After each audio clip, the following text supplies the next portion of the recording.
Hey folks, so a few months ago, right, I got a comment on an old video and I didn't actually have the hip file to share it. So I finally got around to recreating a newer version and this is what I'd like to share today. So please note that this tutorial requires some knowledge of matrices and quaternions and possibly how they relate to coordinate systems. This is definitely not a video for beginners and I will not be going over Houdini basics. Alright, so let's quickly start with a proof of concept that I made, right? To show like a very simple version of the arrow system.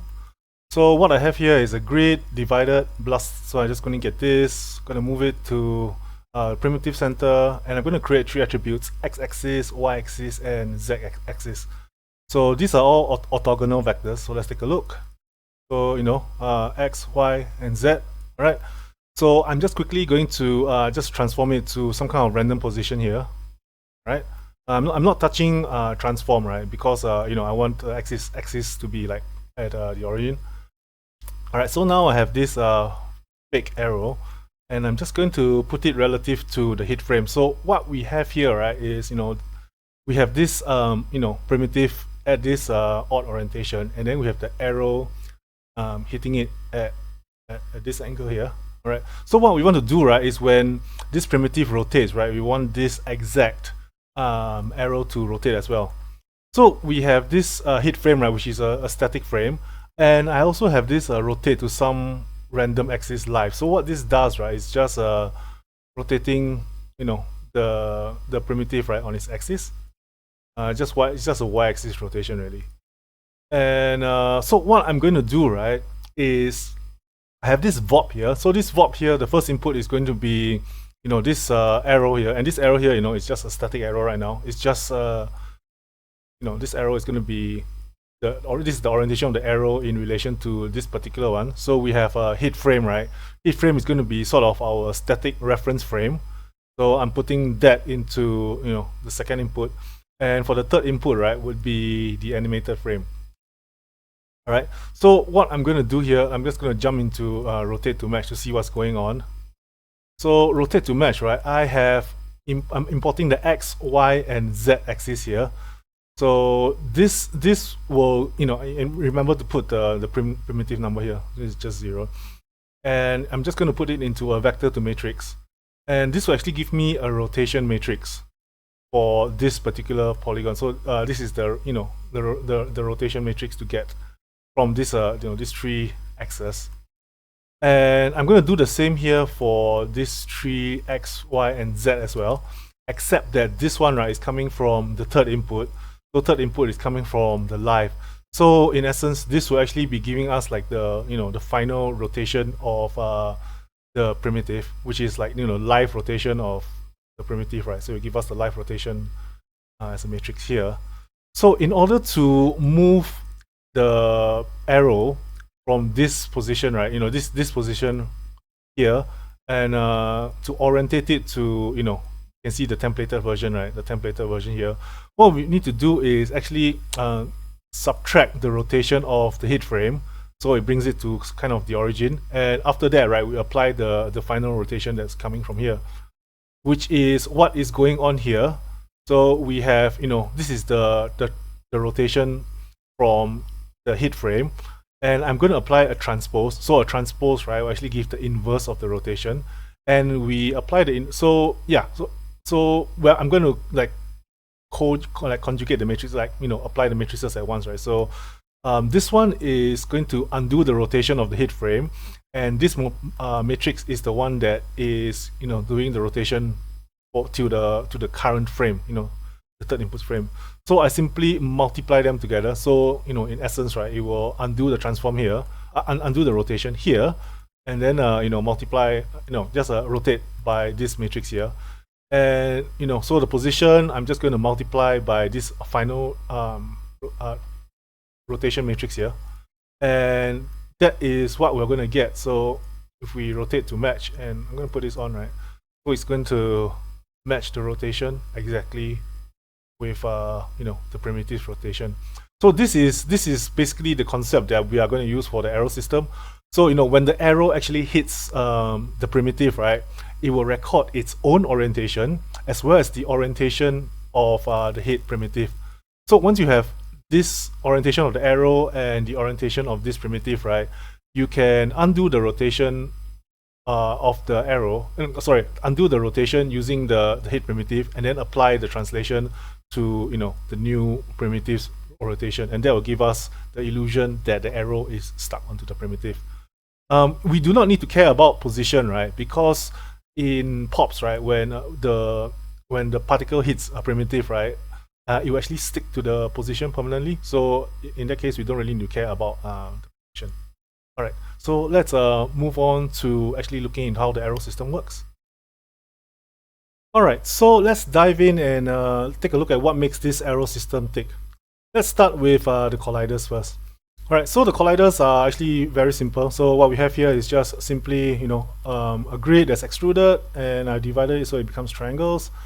We have a platonic solid here that's just a tet, and there's some animation on it. We merge these two together to form, something that we can collide with. And what really is more important, right, is this attribute wrangle here. So this attribute wrangle will actually, for each primitive, right, it will use the first and second points to generate, x and y axis. So let me bring up the view here. So x, y, and z. All right. And because this is calculated like at the center of the primitive, right? So the visualization is going to be at the center of the primitive. So z-axis, right? X, Y, Z, red, green, blue. So the blue axis, right, is actually calculated using the cross product of x and y axis. So this particular z-axis, right, will be orthogonal to x and z. Unfortunately, when we're creating x and y axis, right, they're just vectors pointing to the first point and second point from the center, right? They are not going to be orthogonal. So if I bypass the last one, you can see red and green, right? It's not orthogonal at all. So since z is orthogonal to x, right? And we can just take the cross product again, and we can get all three axes that are orthogonal to each other. So this is what we use to create sort of a local rotation axis or coordinate system for each primitive, and this is what we need to use to record the rotation for the hit frame. All right. Next, emission is very straightforward. It's just a grid with some initial velocity and transforms here. So let's jump into the pop net to take a look. So I'm just going to bypass these three wrangle nodes. These are what makes the system tick, right? And I'll take a look at what's inside the pop net. So it is a very simple pop net. So the collider here is set up as a deforming geometry.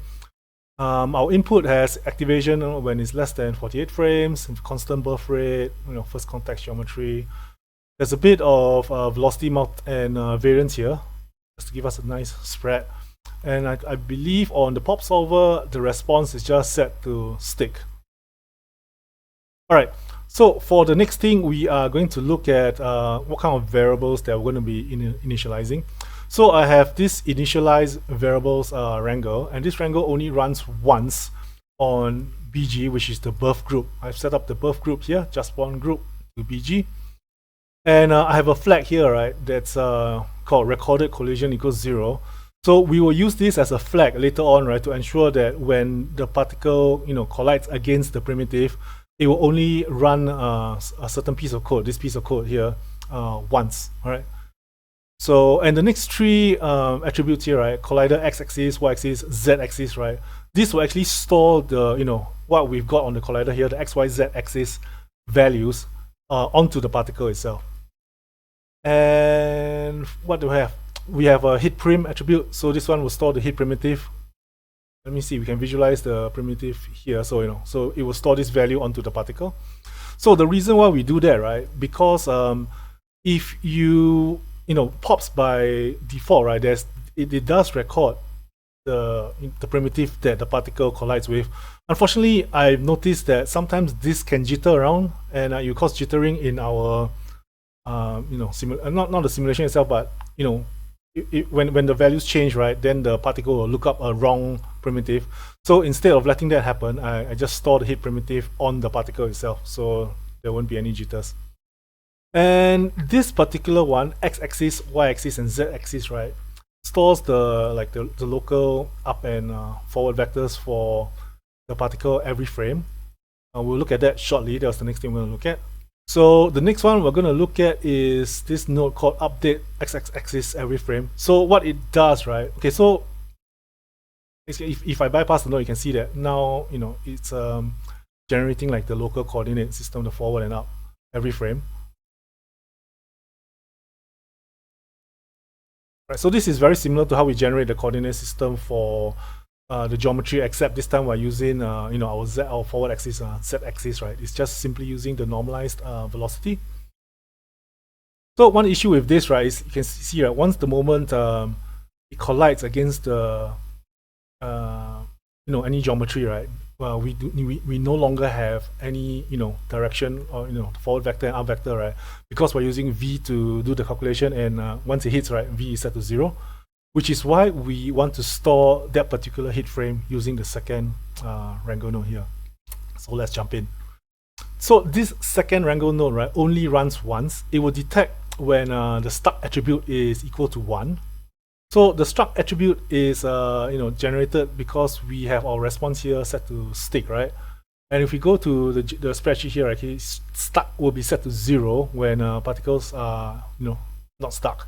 But the moment they hit something, right, like here, right, you can see that the stuck attribute goes to set to 1 or 0.8, and as more and more particles are hit, right, more and more of them change to stuck, until finally when all of them have stopped moving, right, all the stuck values are set to 1. And because I only want this to be run on the frame that is hit, right, I have this attribute called recorded collision equals 1. So when when stuck is set to 1, right, which is the moment that the particle hits the a collider, we immediately set recorded collision to 1. So once this is set to 1, right, this will never be true again. So this piece of code here, right, will only run once. All right. So inside this piece of code, right, these are the attributes that we're storing that we run once. So this GW hit frame, right, we will store hit frame, which is what's the built-in attribute from pops. And again, right, we only want to store this once so that there won't be any jittering later on. And this will store the hit the hit axis, right, from the primitive itself, the primitive that is hit. So that's why I'm on the inputs, right, I have a SOP here looking up to object arrow system out collider, so which is here, and using that I can sample using the prim prim vex function, right, to just look up the x-axis attribute and the hit primitive, which primitive this particular particle has hit, right, and then store it into collider x-axis, collider y-axis, and collider z-axis. Finally, right, we also store x hit, y hit, and z hit, right, which represent the x-axis, y-axis, z-axis of the particle. So one thing to note, right, this piece of code needs to be run before this piece of code, right? So we store the the last frame, the data from the last frame just before the hit, because on this frame, right, the z-axis, y-axis will be updated by this code. So we need to store it one node before this. All right. So this is how these are the necessary attributes that I found that would be good to store on each particle. Okay, now that the pop simulation is done, right, how are we supposed to get from all these points here, right, to having the arrows properly properly aligned and locking onto the geometry that's deforming? Right, so let's take a look. But first, I'm just going to bypass these first few nodes. So remember, right, from the pop network, right, we basically have like two states. We have particles that are flying, and for particles that are flying, right, remember that they have this x-axis, y-axis, and z-axis variables, right? So we can use these these three vectors, right, to form like an Orient attribute, and this is what this particular node is going to do. So if I jump into calculate Orient Not Stuck, which is particles that are flying and not stuck to primitives, right? Let's jump in. So it is using a bind to just load x-axis, y-axis, z-axis, right? And we use a vector to matrix. So x-axis, y-axis, and vector to matrix. So now we have a matrix. And next, right, we use a matrix to quaternion to convert the matrix into a quaternion, and we output this attribute, a quaternion, right, called Orient Not Stuck. All right, so let's take a look. I now have Orient Not Stuck on the points here. So where is it? Orient Not Stuck. There we go. It's a 4th float. Right. So, but Orient Not Stuck is not an attribute that is recognizable by copy to points, right? Copy to points recognizes the Orient attribute, which is why I have this particular attribute wrangle here, right? That says if stuck is not 0, which would be these points, right? The Orient attribute will be equal to Orient Not Stuck. So if I bypass this node right now, right, the Orient attribute will be created, and copy to points function will read the attribute, and now the points that are not stuck will be properly aligned. However, you can see, right, once the points hit, right, they will not be having a proper orientation, because this particular orient, right, will actually look up orient when stuck, and we do not have this attribute called orient when stuck at the moment. So let's see how we are going to create that particular attribute. So this is where all the fun matrix stuff comes in. Let's jump in. All right. So first of all, we are going to have the collider x-axis. So this is like when the particle collides against the primitive, right? This will store the orientation of the primitive. So we're going to store all 3 of them into a matrix as well, right? So it gives us the orientation of the face of the primitive when the particle is hit. Okay, and I am actually going to look up the current orientation of the primitive as well. So we're using an import primitive, right, to look up x-axis, y-axis, and z-axis, right, using the hit primitive. And the hit primitive is looking up the second input here, which is out collider, which is coming from here. All right. So this one, right, will give us another matrix. So this is like this is okay. Once again, right, this is the the matrix, the rotation matrix where the particle got hit, and this is the rotation matrix for the current frame, right? So in order to orient the particle to the current frame, right, we need to remove the rotation of the hit frame, which is why there is a transpose here. So this is the hit frame. I'm going to transpose it. So the transpose will give us an inverse rotation, which basically just removes the rotation of the hit frame, and then we multiply it against the current frame's rotation, so it will be rotated to the current frame. All right, very good. So we have these 3 parameters, attributes, right? X hit, Y hit, and Z hit, right? So these are, remember, right, these are basically x-axis, y-axis, and z-axis that are stored on the frame of collision. So we know that this is the orientation of the arrow when it hits the collider, and we want to multiply this against the final rotation matrix here. So this rotation matrix, once again, right, it removes the rotation of the hit primitive and then rotates it to the current primitive. So by applying this rotation here, right, we get the final rotation matrix. And once again, I convert the matrix to a quaternion and then put this attribute orient when stuck. So once that is done, let me turn off the thing. So we can see now, once the particles actually hit this, yep, so it now sticks and properly rotates along with the moving geometry.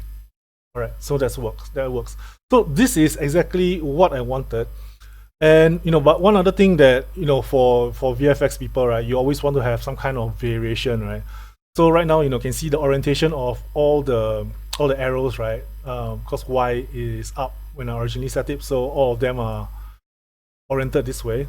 So here's the thing. So why not just randomly rotate each of them before we instance them to the copy points, right? Which is how what's this random rotate along Z does. So if I bypass it, you can see each arrow now has a random rotation along the Z axis. So we don't get all the same. The fins don't point all in the same way when they're flying.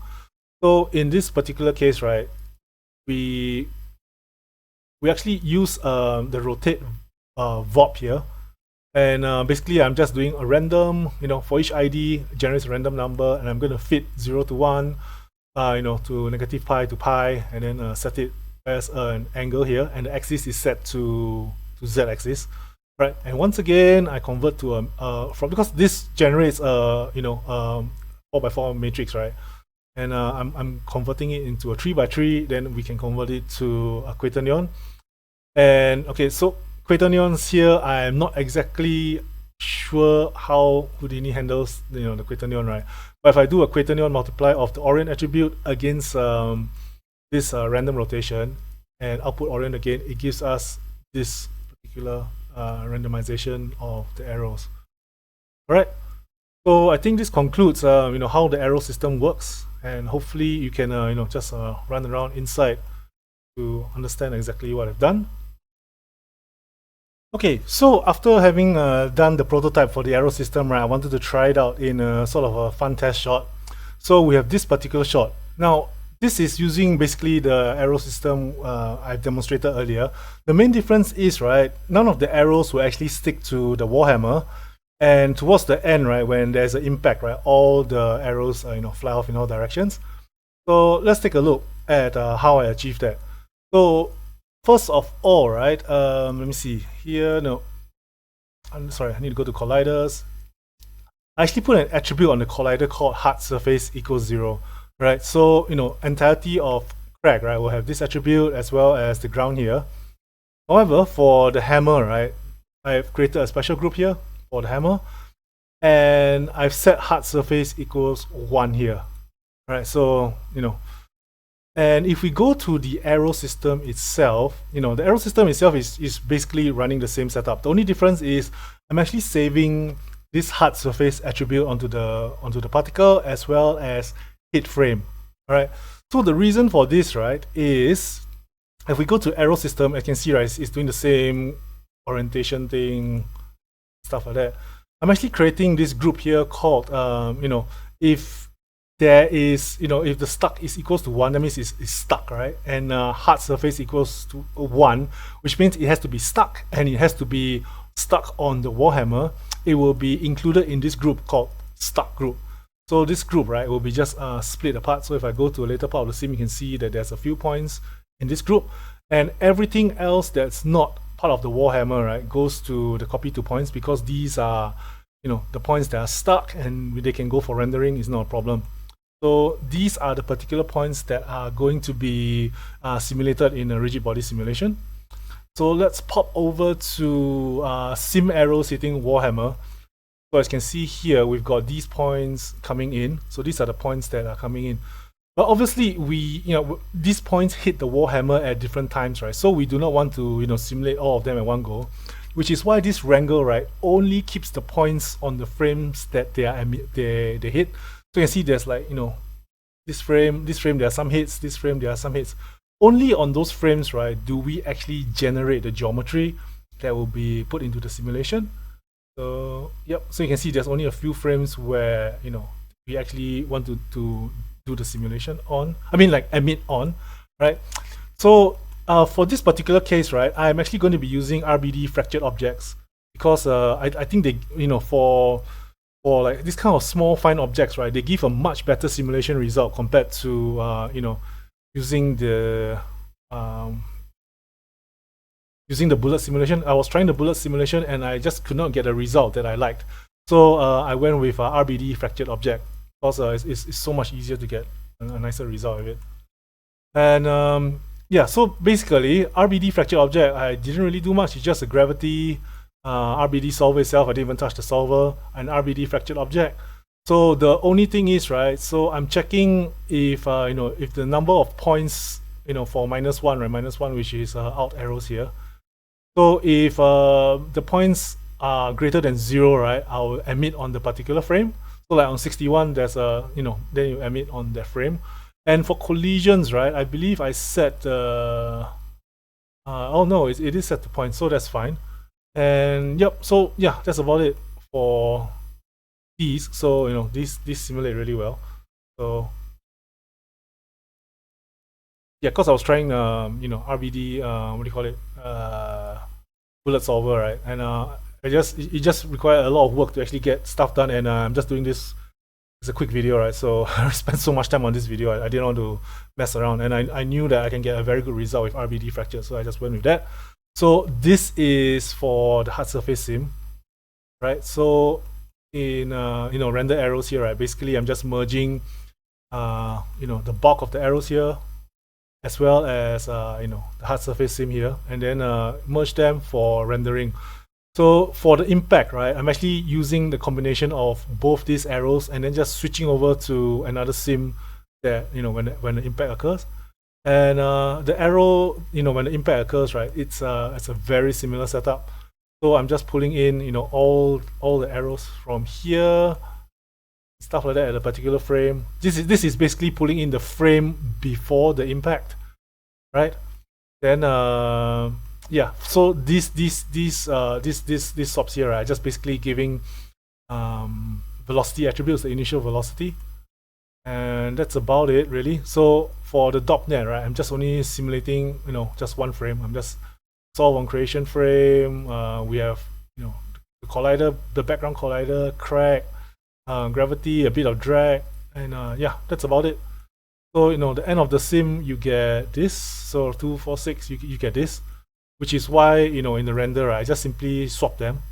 So there's a switch here that just swaps from this particular static the arrows, right, here it's continuing the same, but from here we just switch at a particular frame, which is the impact frame, to the arrows exploding frame.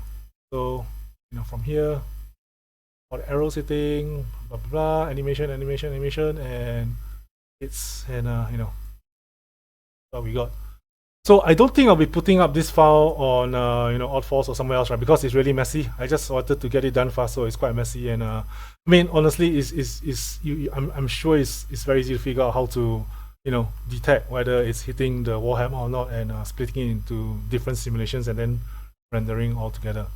All right. So I hope you enjoy this this quick tutorial, and if you know any better ways to do an arrow system like that, please make a video, share on Oddforce.